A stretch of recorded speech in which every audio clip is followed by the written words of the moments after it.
Hello and welcome back to the final part of the analysis show. We'll have a good look at how Arsenal conquered Aston Villa at the weekend. But first up, it's Leroy's lecture. Thanks very much, Andy. Look, I'm going to talk about Arsenal because, look, they've been terrific. There was a terrific win at the weekend. But I want to talk about them, how they develop playing out of the back. And what's interesting, it's usually defined by if you score a goal playing out the back, oh, it's the best thing since sliced bread. If you concede the goal playing out the back, oh, you shouldn't do it at all. But there's more to it, I believe. And I know you have what do you think? Look, the teams that are good at it, Leroy, I don't have an issue with. But I think there are too many that try it that don't totally believe they can do it. And therefore it doesn't work. I'm a little bit in between with it. Yeah, and Glenn, I remember you playing Swindon at the back of between three, dropping all the way back, getting on the ball. Yeah. It got you control of the game, didn't it? It did, but not... Goal kicks inside now, the rules have changed. You know, because the rules change, we don't have to play that way, do we? No. You know, it's an option. Man City are great here. And I think it's down to your keeper as well. I think your keeper has to be totally, in control of his game. And they've found someone. Pep did it early on, for instance, and they struggled at times. They did when they had Claudio Bravo and they had him. The goalie wasn't right. They didn't feel Harty would add the feet to do it. Gets the right goalkeeper, suits the way they play. I'm with Andy on that one. I see teams, and for me, just before half time, if you're winning a match, why put your goal at risk? Like we said about Lloris, 3 minutes to go, 2-1 up Tottenham. He sends it, you get the third goal. There's nothing wrong with that at the right time. The timing of playing out from the back, whenever it is in the period of the game. First few minutes, why take the risk?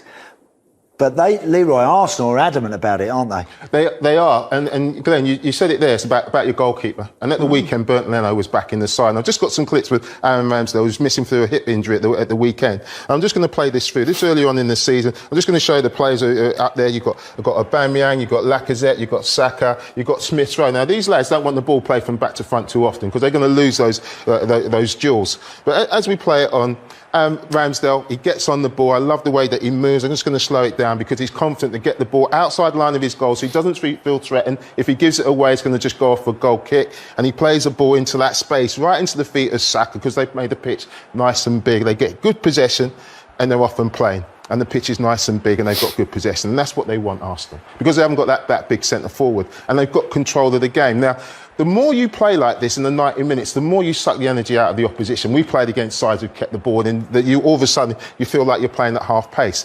I'm just going to stop it here. You know, lots of people go, why do they go backwards? You've heard the crowds, play it forwards. Play it forwards. But the reason why they played it forwards is because when you look at the pitch now, you've got Smith-Rowe in this wide area here. The pitch isn't very big. But the reason they play it backwards is to make the pitch big.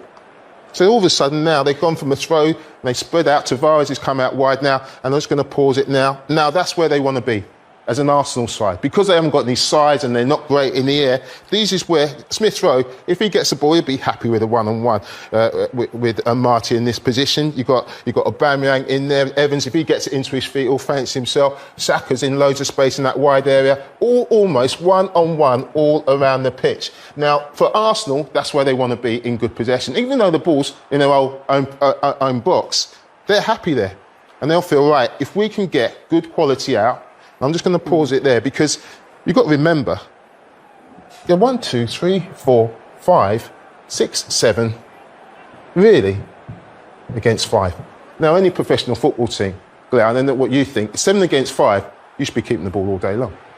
You should be on the training pitch with no pressure on. Yeah. But come match day, that sometimes is a problem to teams. Certain teams, you've got to have the players all comfortable doing it, as we've said. People free. When we've seen this, for me, the goal kick is the problem. When teams play a short goal kick to these centre backs who don't really want it there. No, they're just there to invite a bit of pressure and then just try and get a bit of movement. And if you've got good pressure on there, in that area of the pitch, you're going to be in trouble. If your goalkeeper's not happy, if your centre-backs are not happy.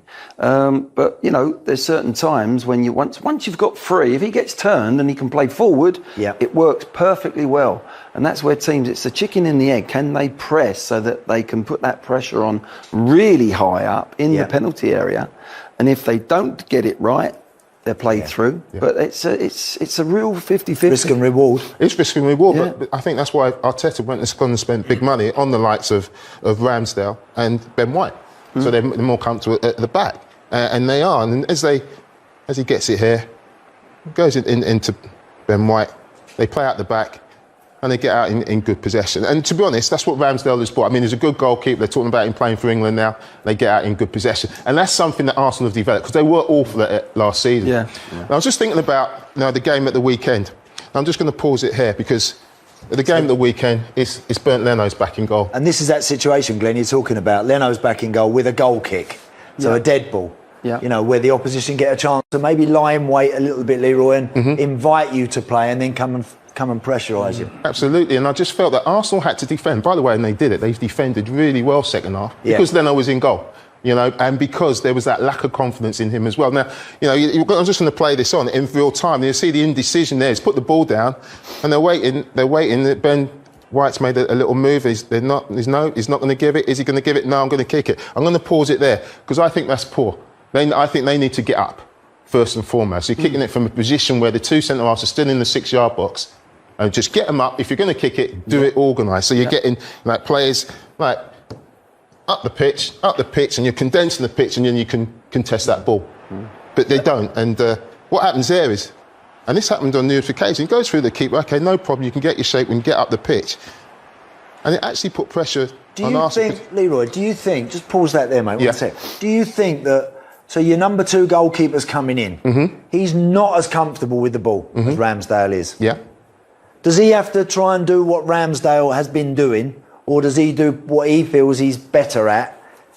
And as a number 2 goalie, you want to come in, you want to be safe, you want to be pretty solid, you don't want to make a horrendous mistake which might lead to you conceding a bad goal. Well, I'm going to put that to Glenn, because when someone comes in, as a team, you want to protect that player. You want to make it easy as possible for him. That guidance has got to come from the manager. He's got to have a chat with him first and foremost. But don't forget, guys, when they go over that white line, the manager's not on your shoulder. No. If he doesn't feel comfortable, if you saw Ben White there trying to dictate to the goalkeeper and saying, I'll have it, and he goes wide.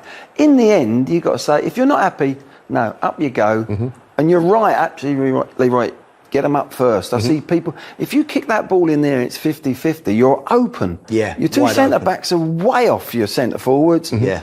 Get yourself up at least to the 18-yard box and a little bit further, and as the ball's travelling, you can make that ground up and make it compact. You haven't got to be up first to play in the 60-by-40 that we all used to play in years ago, and scramble for the the second balls, but you can do it in stages. Yeah. But it comes from what do you want me to do? Do you want me to pass out from the back? And if he says yeah, but if there's a moment you don't feel comfortable, then send it. Bail out. If you just get that little feeling, we've been under pressure.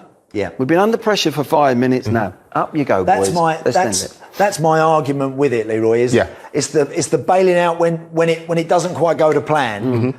I then see goalkeepers trying to bail out, go long, just go long and forget it, and we'll try it next time or whatever. But that's the issue I have with some of our Premier League teams doing this. Yeah. For me, just a point as well, like we said earlier, how many times do you play out and get the goal at the other end of the pitch, which everyone goes, wow, what a bit of Rarely. play. Very rarely.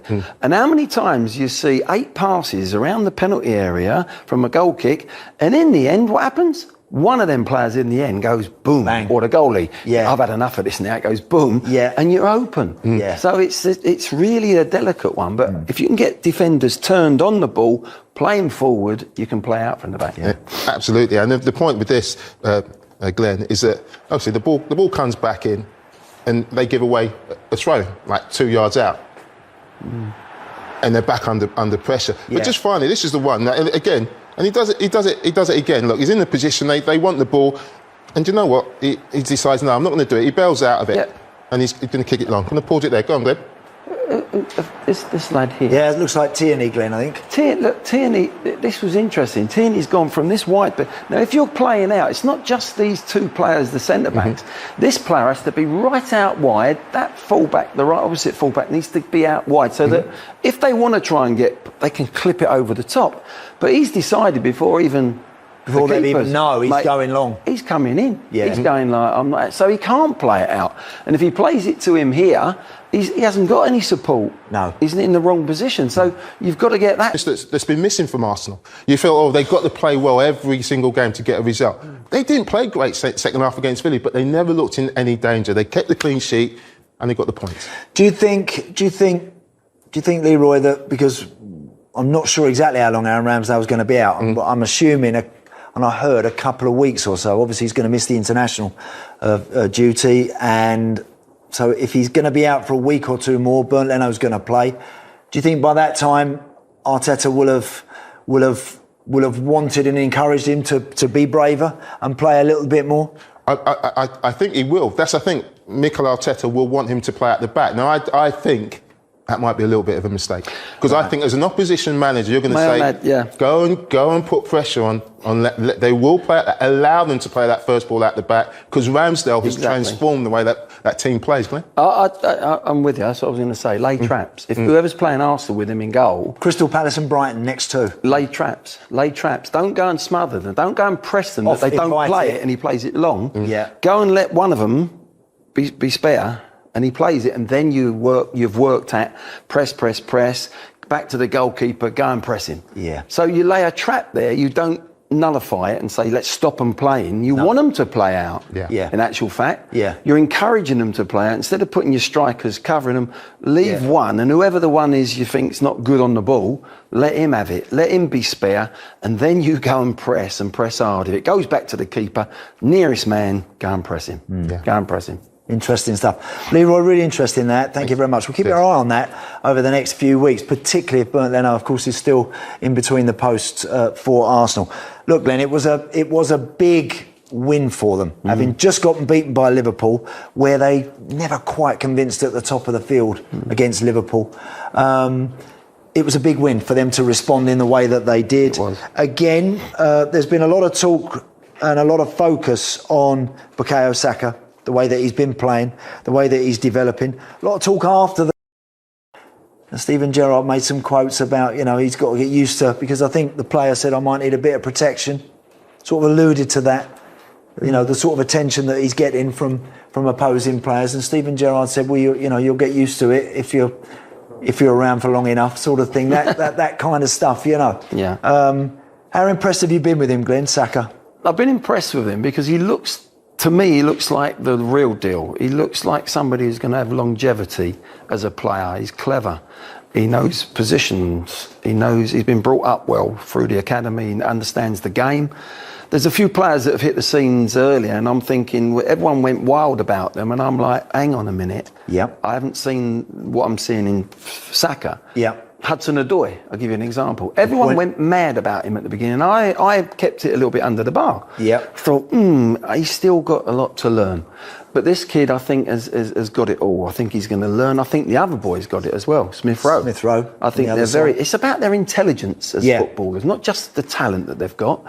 When they get back defensively for the team, when they understand what the manager wants, when they've got the ball, they express themselves. Yeah. So they've got a lot of good things going for them. But I think this kid's got some real intelligence about his play. If we have a look, we've got some clips here of the way that he was able to sort of influence that game at the weekend. And when we started looking at these, Glenn, a little bit earlier, again, we got this scenario where Arsenal's boys have got it at the back. The ball, I think, is with Gabriel, left side of in his own 18-yard box. Yeah.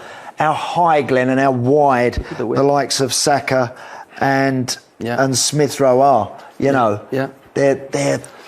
That's how they played when I saw them play against Leicester, and they've gone away from home against a Villa side that are having a great run.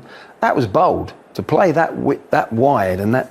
Because if you lose the ball here, Glenn, if that ball gets played into the middle of the park and you give it away, you're wide open, aren't you? Andy, we were midfield players. If they gave that ball away and you had that sort of space there on the pitch, you got licence to kill. Yeah. So yes, it's a risk, but it's one day. This season, when all those questions were being asked at the start of the season, it wasn't Aubameyang, it wasn't Lacazette, he was the one that kind of give every Arsenal fan a bit of hope and encouragement, didn't he? And he's had to go through a lot. for a young kid mentally Correct. as well, with what happened after the Euros. Yeah. He's shown mental strength and the mentality apart from the intelligence as a footballer, and also his ability. Yeah. Ability's not enough, you know. We know that. We keep saying it. He's a great example of ability isn't enough. You've got to have the other condiments as well to go with it. You certainly have. In terms of their forward play, we know those guys at Smith Rowe and Saka's dangerous, and Odegaard's really stepped up recently. At the back, Glenn, they now start to convince you, don't they, Arsenal, a bit? When I like Ben White, I think he's been a good addition. The goalie's been terrific. Yeah. Ramsdale. I mean, as we stand, Glenn, they are in fourth position. They are the favourites. There's some massive games coming up. But do you think the way that Mikel is going about it is going to secure them that fourth spot? Well, I don't think we can sit here now and say they're going to get that fourth spot, because it's so tight. They've got to go to Tottenham. They've got to play it in Tottenham. What a game that'll be. Wow. So they've got the game in hand, yeah, but if Spurs win, then that's the 3 points is taken away. The game in hand, I don't know who it is against for Arsenal, but if they go and win that, that's the key game. Wherever it is, when it is, that is a key moment for them. Man United still think they've got chance if they get on a little run, and West Ham have got the European. That might be a little bit too much now for them. It may well be. Let's have a look at that Arsenal run-in, Glenn, because they've, as you mentioned, the next two, Palace away. Not an easy game, I might add that. Crystal Palace away is not an easy game at the moment, the way they're playing. Brighton, obviously Southampton, then the likes of Chelsea, United, West Ham, before they finally... That's the one, Glenn, that's got to be penciled in. They've got to pencil that in. Where they're going to put that, I don't know. That's the one that's got to be confirmed. Can you imagine? True. Wow. I mean, if we get the timing right with that one, then it could be all to play for, couldn't it? I think they'll try and push that as far back into the season as they can, so that it's going to be maybe all on that game. It won't be the last game, of course, but we'll see. But no, they're not an easy set of fixtures, let's be fair. No, they're not. You know, Southampton away, if you get them on the wrong day, they'll beat anyone. Correct. They've proved that. Yeah. As you say, Palace. So I think what the next step for Arsenal, and a lot of clubs really, Tottenham being one as well, is against the big team, the top teams. They've still got Chelsea, you know, to play. And that's where they come up against Liverpool and they just were short on it. Yeah. That's their next jump. They've got to jump that, as a few other clubs have as well. What's often labelled, Glenn, at teams that just miss out on that top four, didn't have the experience for it, didn't quite have the know-how, etc. This Arsenal team is a young group of players. The youngest average starting 11. They are the youngest out there, Glenn. Well, that's... How is that... Is that significant at this point or not for you? I think it is significant. Perhaps not at this moment, but with about 3 games to go. Yeah. Especially if that Tottenham game's put in there. You know, I think experience does matter when it comes under these circumstances. When you've been through it yourselves before, there's nothing like it. But what it does bode well is the future of Arsenal. Yeah. With these young players, the future of Arsenal in the next 2 or 3 seasons could very easily be challenging for the top place. You know, very interesting. That's as I see their youngsters. I think in 3 years' time they're going to be mature. They're going to be in their peak in many ways. Yep. Great stuff.